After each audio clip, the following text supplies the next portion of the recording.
시절로 오세요. 그때 우리가 여기에 있습니다. 유발 하라리하고 제가 정말 반복적으로 많이 인용하는 작가가 호모데우스라는 책의 네. 서두를 어떻게 열고 있냐면 네. 인류는 사실상 전쟁과 기아와 역병을 극복했다고 나와요. 네. 가난까지 문제까지를 물론 지구 일부에서 전쟁이 있고 기아 있고 있지만 그거는 다 관리 가능한 수준이 있고 그다음에 전쟁 이런 거는 지금 거의 대부분 그냥 어떤 정치적인 그런 분쟁의 문제이기 때문에 그렇죠. 뭐 세계대전 같은 그런 느낌의 전쟁이 아니라는 거죠. 그리고 특히나 이제 역병의 문제, 전염병의 문제는 사실상 이제는 마치 관리가 가능한 것처럼 이제 그러니까 제어할 수 있는 부분으로 생각을 네. 했었는데 그러고 나서 얼마 안 가가지고 지금 이게 터진 거예요. 그쵸. 물론 어느 정도 지금 뭐 대응하고 있고 백신 나오고 했지만 이거 지금 점점 이제 어떤 식으로 가고 있냐면 그냥 코로나와 함께 살아가는 걸로 지금 그쵸. 정리가 돼가고 있는 분위기잖아요. 그러니까 한 치 앞도 예상할 수가 없는 거예요. 우리가 성취했다고 느꼈던 것조차도 사실은 성취가 아니었던 게 맞습니다. 얼마든지 될 네. 수 있는 이런 상황을 살고 있기 때문에 그야말로 전대미문이라는 말밖에 없는 것 같아요. 그래서 이 룰이 모든 게 다 해체되고 있고 근데 이제 그런 과정에서 지금 뭐 아예 새로운 패턴의 뭐 정치 지형이 형성된 것처럼 이 균열을 뚫고 또 뭔가 뭐 히트하는 사람도 있는 거고 추락이랄까요? 이렇게 또 더 침체되는 사람들도 있는 거고 학교 현장에서 일하시는 분들의 얘기를 들어보면 특히 초등학생들의 경우에는 이 학력 격차가 코로나로 인해서 굉장히 지금 극복 불가능한 수준으로 벌어지고 있다고 하더라고요. 그러니까 뭐 사교육으로 많이 보충을 하고 진도를 뭐 굳이 학교에서 정말 배우지 않는 학생들의 경우에는 문제가 없는데 그게 아니라 진짜로 학교에서 진도를 나가야 되고 그렇지 않으면 학원이나 이런 거에는 별로 그렇게 여유가 없는 친구들의 경우에는 이 학업 성취도가 이거 줌으로 하기 때문에 선생님들이 케어가 좀 힘든 거예요. 그래서 이 하위권 학생들의 학력 격차와 상위권 학생들의 격차가 지금 특히나 이 초등학생 때 한번 벌어지면 이거를 이제 만회하기가 되게 어려운데 사실 그렇죠. 이게 현실적으로 지금 요 격차가 되게 좀 불가역적으로 벌어지고 있다는 지적들이 여기저기서 나오고 있는 것 같더라고요. 근데 이게 저는 교육 현장의 문제일 것만 같지는 않거든요. 여러 가지 뭐 경제 상황도 마찬가지고 다양한 관점에서 지금 이 코로나라는 상황이 길어지면서 근데 그런 거 있는 것 같아요. 아까 이제 말씀하셨던 네. 586 세대에 대한 이야기를 하면 네. 586 세대와 그 밑에 세대는 좀 달라요. 그 어떤 면에서 다를까요? 어떤 면이 다르냐면 586 세대는 586 세대까지의 이 세대론적 관점은 분명한 목표가 있어요. 그들에게 민주화가 정말 큰 목표였어요. 지상 과제야 이분들에게. 그래서 민주화라는 어떤 투쟁의 대상이 있었거든요. 재미있는 건 그 밑에 세대부터 지금 한 40대 초반부터를 네. 보시면 그때부터 뭐 원우 씨도 더 잘 아시겠지만 그 한총련이나 뭐 이런 네. 혹은 우리나라 그 대학 운동권이 네. 국민들의 지지를 받지 않습니다. 그렇죠. 이미 1990년대 후반으로 들어가면 네. 이른바 비권이라고 그렇죠. 하는. 네. 그 세대가 이제 40대거든요 지금. 그리고 그 밑에 세대 30대 20대로 가면 운동권이랄 게 없어요. 네, 맞아요. 대학에서도 거의 그냥 그거는 그냥 동아리 같이 남는 그렇죠. 거고요. 네. 그 다음부터 이분들이 투쟁했었던 대상은 좀 달라져요. 그리고 오히려 지금 20대 중후반 분들은 투쟁을 좀 했었고 네. 뭔가 담론들이 좀 있었고 네. 오히려 30대는 그런 게 없었던 태평성대죠. 맞아요. 이분들이 대학을 다닐 맞아요. 때는. 그럼 뭐 대학 투쟁을 하면 뭐 대학에서 운동하면 쟤들 왜 유난이야? 라고 바라보던 시점이거든요. 맞아요.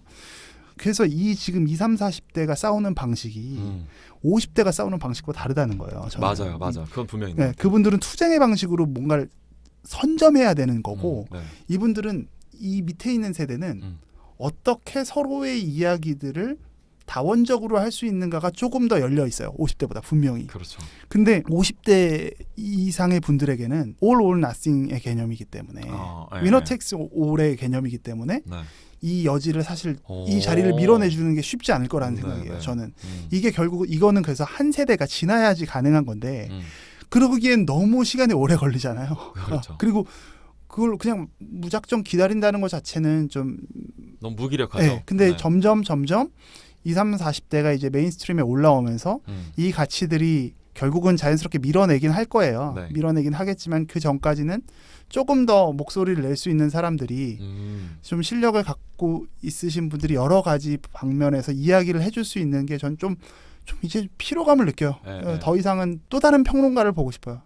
저희가 되게 좋아하는 이동진 평론가도 있지만 그렇죠. 이동진 말고도 많잖아요. 그럼요. 네. 한 세대가 지나고 나면 자연스럽게 세대 교체를 하는데 이게 너무 한 세대가 장기 집권을 하면 건강하지 않은 것 같더라고요. 그렇죠. 스포츠 뭐든지. 계열에서 지금 보면 그 테니스 나달이랑 그 조코비치. 페더러, 네. 나달, 조코비치 이분들이 다 맨날 80년대생들인데 결승. 네. 그러니까 90년대가 다 없는 거야. 그러니까 맨날 결승에서 만나. 다 콩라인이야 그들이. 네. 그래서 되게 슬프죠. 근데 물론 그건 딱 테니스 게임이라는 정확한 룰이 있는 거지만 과연 좀 더 많은 그 젊은 세대의 혹은 젊은 감각의 혹은 다른 이야기를 할 수 있는 사람들이 그래도 지금 코로나 때는 네. 코로나 시기에 뭔가 문제를 해결할 때는 조금 더 얘기할 수 있지 않을까라는 생각을 뭐 불행 속에서 조금의 희망을 찾아봅니다. 그 조셰프님도 회사 생활을 길게 하셨고 하고 계시고 네네네. 사실 저희 세대가 이제 어찌 보면 신세대와 구세대를 또 연결하는 그 중간 그쵸. 지점에 네. 있는 세대라고도 볼 수 있는데 그렇기 때문에 90년대생보다는 나이가 많고 그렇다고 그쵸. 586보다는 한참 어린 지금 네, 그 그쵸. 중간에 끼어 있는 세대인데 중간에서 보시기엔 어떠세요? 선배들을 바라볼 때와 후배들 요새 막 90년대생이 온다 뭐 이런 그 책도 되게 많은 유행을 했었지만 조셰프님이 바라보는 90년대생들한테는 어떤 특징이 있는 것 같아요?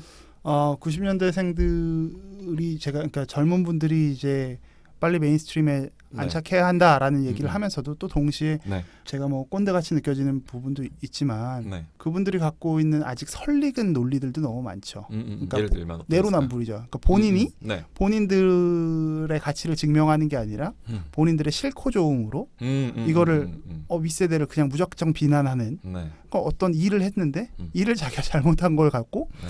일을 시킨 방식의 문제를 얘기하는 예를 들면 뭐 요런 그러니까 그건 실력의 부재라고 저는 생각하거든요. 그럴 수 있죠. 그리고 네. 실력의 부재 이전에 사실은 자기의 문제에 직면하지 못하는 아직은 설익은 네.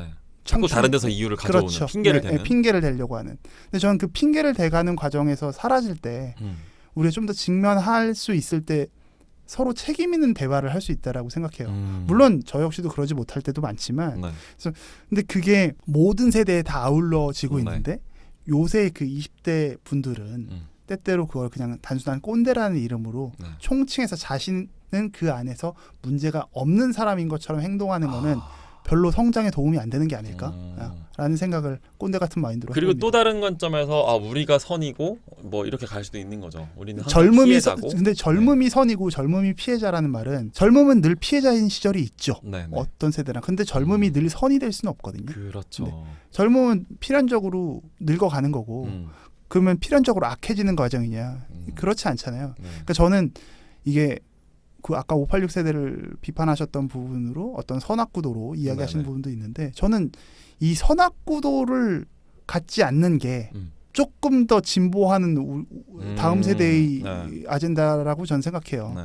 내가 선이어서가 아니라 혹은 저 사람이 악이어서가 아니라 그냥 나는 나의 주장을 하는 거고 저치는 저치의 주장을 하는 거고를 이야기할 때 우리가 성숙한 얘기를 할 수 있잖아요. 근데 이게 자꾸만 얘기하다 보면 네 편 내 편이 되는 건데 그 어떤 편가르기를 저희 세대도 마찬가지고 저희 다음 세대도 그거는 좀 사라졌으면 좋겠다라는 희망이라기보다는 바람을 갖고 있습니다. 박범신 작가의 소설 중에 은교라는 소설 있잖아요. 네. 되게 유명한 소설인데 거기에서 나오는 어떤 문장 중에 제가 되게 좀 뭐랄까요 가슴에 남았던 문장 중에 하나가 젊음이 상이 아니듯이 늙음도 처벌이 아니다라고 하는 그런 맞아요. 거죠. 되게 전 인사이트가 있는 문장이라는 생각이 들었거든요. 그러니까 젊음 그 자체가 니네들이 뭘 해서 받은 게 아니잖아. 그렇죠.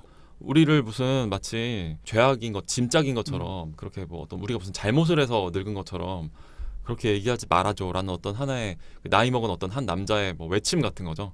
그런 문장도 생각이 나는 지금 이 세태를 보면 사실 너무 많은 것들이 세대 갈등과 성별 갈등의 그 좌우측으로 그냥 네. 사분할되고 있다는 느낌을 많이 받거든요. 그렇죠. 그래서 그런 관점으로 봤을 때 사실은 좀 우리가 극복해야 될 이 균열의 틈바구니가 아닌가 싶은 생각이 듭니다. 불과 한 10년, 20년 전까지만 해도 세대 담론과 정치 담론은 이제 지역 담론으로 나뉘었던 것 같아요. 아 맞아요. 그리고 이 남북 문제로 나뉘었고요. 네. 근데 이제 지금은 그게 이제 젠더 갈등이나 조금 더 얘기를 하면 뭐가 될까요? 뭐 세대 갈등 정도가 되는 거죠. 네. 근데 이게 제가 서두에도 아까 말씀드렸던 것처럼 이게 결국은 자유에 대한 해석을 사람들이 포괄적으로 하지 않고 다들 각자의 기준에서 한다라고 생각을 하거든요. 네. 저는 그래서 모르겠어요. 뭐 어떤 정부가 다음에 자리를 하든 간에 네.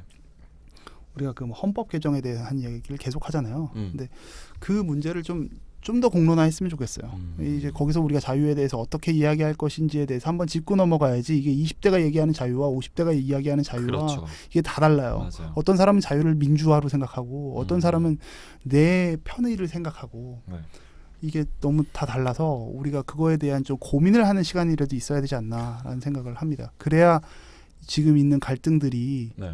어떤 이익 집단, 각자의 이익 집단으로 그 결론 짓는 게 아니라 조금 더 폭넓게 다음 스텝으로 이야기를 할 수 있지 않을까 싶어요. 저는 뭐 젠더 갈등이나 이런 부분에 제 입장도 있지만 그걸 이해하기에 앞서서 우리가 조금 단계를 밟아나가야 되지 않나라는 생각을 합니다. 저는 사실 작년 이맘때 이제 조시프님이랑 뭐 방송 같은 걸 하나 해보면 뭐가 좋을까?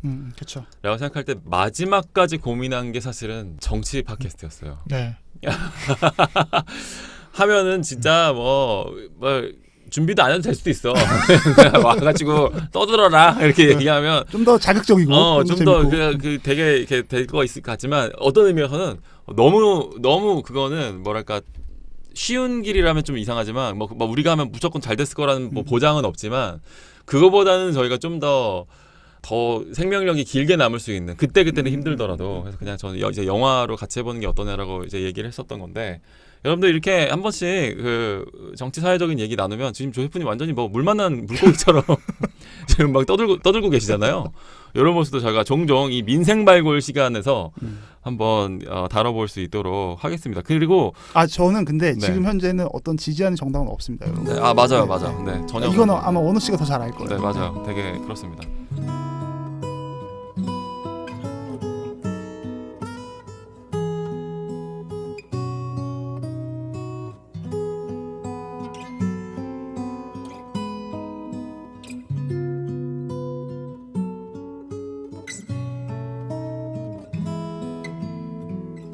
우리의 호우 시절.